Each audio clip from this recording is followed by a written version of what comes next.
welcome back to Steins. In the last episode, we were trying to help Suzuha find her papa, and we're still sort of working on that. So let's get into it. It's the night of the 11th. I went back about 40 hours. My objective is to keep watch on the street vendor's stand in hopes that Suzuha's father might appear. I sent Suzuha elsewhere. I don't want her to be disappointed if I come up empty-handed. I'm standing out of sight a short distance away from the stand, munching on energy bars and soy milk to appease my growling stomach. I've already been here for 2 hours. I forget to ask for the exact time the suspicious character appeared, so I had to begin my stakeout before sunset. Now it's 8 p.m. and the stand looks like it's about to close. Is this another waste of time? Did that foreigner give me false information? But just as I'm finishing my milk, someone approaches the stand. Is that... I jump out of cover. Daru! Daru? Okarin? Daru jumps in surprise. But I'm the one who's really shocked here. What are you doing here? I was gonna ask the same question. The storekeeper is looking at us funny, so we decide to change locations. Alright, Daru, what are you doing at that street stand? Don't tell me you're trying to counterfeit duplicates of Teeter's pin. Fine, I won't tell you then. So that's what happened. Daru was a suspicious character the foreigner told me about. So all that stuff about judo, pro wrestling, and balloons was referring to Daru's size. Could he have been more confusing? Damn it, it was all for nothing. Good thing I didn't bring Suzuha along. So why are you trying to make counterfeit versions of the pin? I wasn't trying to counterfeit it. Close enough. Well, I meant it as a backup plan, I guess. Amane's going to be sad if we don't find her old man, right? So if that happens, I'll show her the badge I made and, well, lie that her dad was here. So you're gonna give her false hope. You don't have to put it like that. Remember, there are good lies and bad lies. Bad lies hurt people. Good lies save them. What eroge did you get that from? And it's not an eroge. It's a visual novel that teaches you the meaning of life, so shut up. So, should I call off Operation Fake Teeter? Do you really think that will make Suzuha happy? Daru's expression suddenly turned sad. Amane, she told me not to tell anyone, but I guess I better tell you. He's got a big mouth as usual. Still, he seems dead serious, so I better hear him out. I heard this from Amane when we were discussing the repairs. Her time machine can only leap to the past. What? At first, I don't understand what he means. Nonsense! Teeter's time machine could travel both ways. Did you actually see it? Well, no. Besides, when you say Teeter, you mean the one who appeared in 2000, don't you? I don't know anything about that Teeter. That's right. The Teeter I know and Suzuha aren't necessarily the same person. Although their time machines are similar, there are significant differences. For example, the one looks like a Chevy, the other looks like a satellite. So wait. Once she leaves, she can't come back. You're saying that if she goes to 1975, she can't return to 2010? Not without living 35 years in real time. Is he serious? Does that mean Suzuha's time machine can never return to 2036? Didn't I just say that? Then it's defective. Right. She said the time machine was incomplete. Incomplete. According to Amane, her old man built it in secret by reverse engineering Seden's technology. But Seden killed him before he could complete it. Amane insists that it's fine as long as she can leap to the past. But... are you sure about this? She said so herself. I don't think she was lying. So she doesn't meet her old man before the time machine is repaired. She might never get another chance. So that's why he was trying to make a copy of that pin, as evidence that Suzuha's father was here. But making a fake version of her father's pin isn't going to solve anything. A lie is a lie. But if we don't get caught... I wave Daru, silent, and massage my temples. I need to think. What difference does it make? True, Suzuha might be sad about missing her father, but that's none of my business. My top priority is Mayori's safety. That's right. I mustn't let my emotions control me. I need to be more rational, more logical. There's a Japanese proverb. He who pursues two hares will catch neither. However, that sad smile on Suzuha's face. Now I understand what it meant. I feel something tighten deep within my chest. The next day, as night falls, I summon all the lab mems except Kurisu to the Raidikan. It's boiling hot on the rooftop, even in the evening. When I provide Daru with a refreshing gift of cola, his sweaty face lightens up. Oh, Okarin! Wow, Okarin, an ice-cold zero-calorie cola. How thoughtful of you. Daru happily takes the cola and chugs it straight from the bottle. Afterwards, Daru and Suzuha start discussing the time machine. Mayuri and I watch from a short distance away. Hey Okarin, isn't it amazing that a satellite was a time machine? Yeah, I guess so. I'm glad Suzuha wasn't hurt in the crash. I heard it was really hard to drive. If the gravitational whatchamacallit coordinates are just a teensy bit off, the whole time machine becomes a jolly man. It goes gloop. And then she even said her time machine's unstable since it's not a Saturn model. I'm worried about her trip to 1975. Do you think I should go with her? I wonder if I'd fit. What would you do in 1975? I'd cheer Suzuha on, of course. I'd hold her hand super tight and tell her that everything's going to be okay. Hey Okarin, do you think the time machine has a name?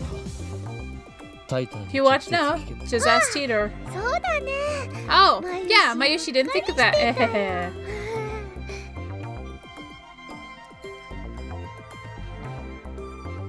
Mayuri giggles and then runs off to Suzuha. She returns a few seconds later. Yep, it has a name. FG204 something something, she said. Anyways, don't you think Daru and Suzuha are a good match? Hey, look at Daru and Suzuha again. Daru's all about fetus. Oh, really? I'm feeling deja vu. I feel like we've done this before. She tilts her head to the side. Hey, can Mayushi take a closer look at the time machine? I nod and Mayuri runs over to the time machine again. Behind her, the sun glows dark and orange on the horizon. As Mayuri leaves, Suzuha comes over and stands beside me. Our shadows are long and murky in the fading light. Hashida's amazing. He said if things go well, he could have the time machine fixed by tomorrow. And he looks so unhealthy and slow. A refreshing breeze blows by. It was quite hot a few minutes ago, but the temperature's starting to drop. Hey. There's something I want to say, and I feel like I'll never get another chance. Are you listening? After a moment of hesitation, I give a little nod. I'm really grateful to you, all of you. When I came to this time, I didn't know anyone. I was all alone in a world completely different from my own. This era is so peaceful. It's a wonderful thing, but it scared me. All I knew was the fight against Seddon. But now I have friends, real friends, who I can share my secrets with. All these people who lived before I was born are working so hard for my sake. It's a strange feeling, but a happy one too. I wanted you to know that. I heard these words before. Just like last time, her tone is wistful. Her time machine can only lead to the past. The truth I heard from Daru plays in my head in an endless refrain. Living with you guys in this time, it's been really fun. When I met you, you were all so strange and unique and over the top. I was kind of shocked at first, actually. But before I knew it, I started to enjoy spending time with you.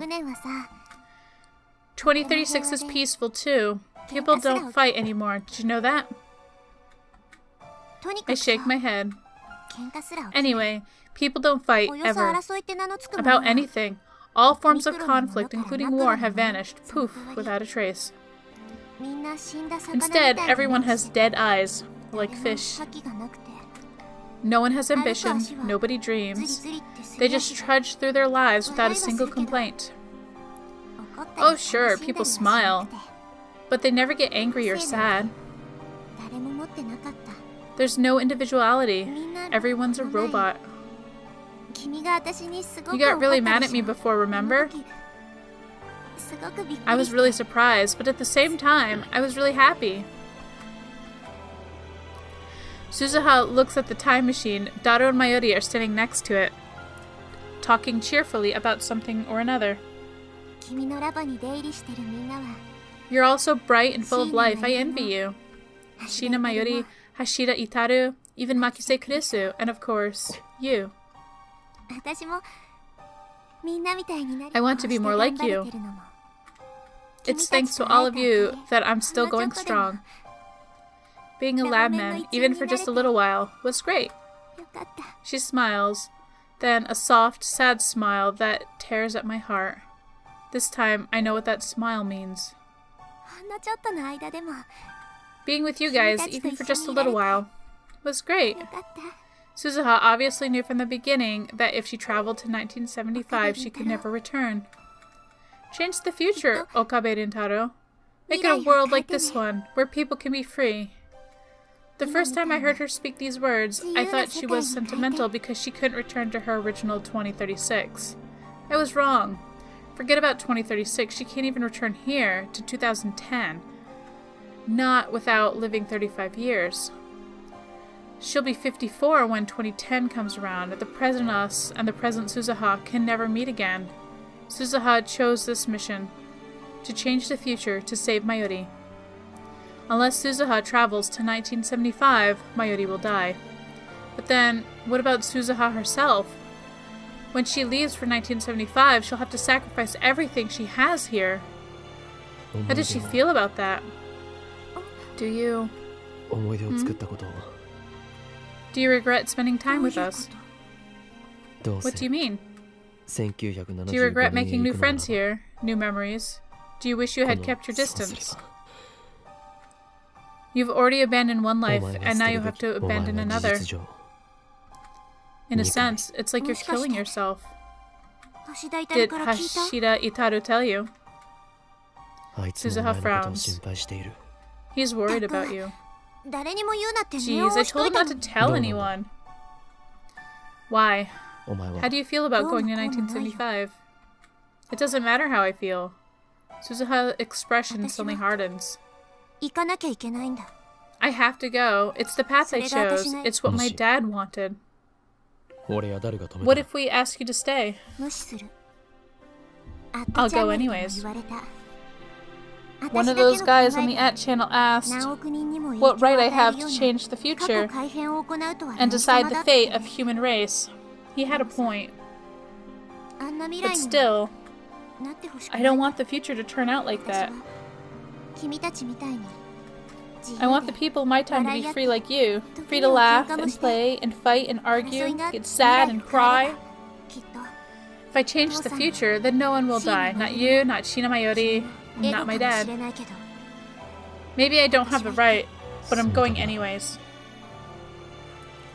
Even if you can never return. Aw, come on. The 70s aren't that bad, you know? I'll find friends there, just like you guys. We'll have a blast. Just like that, Suzuha is back to her usual self.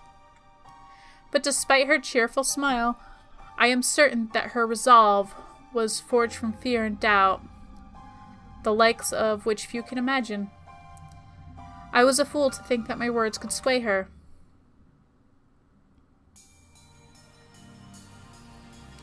And on that note, I'm going to leave this episode here.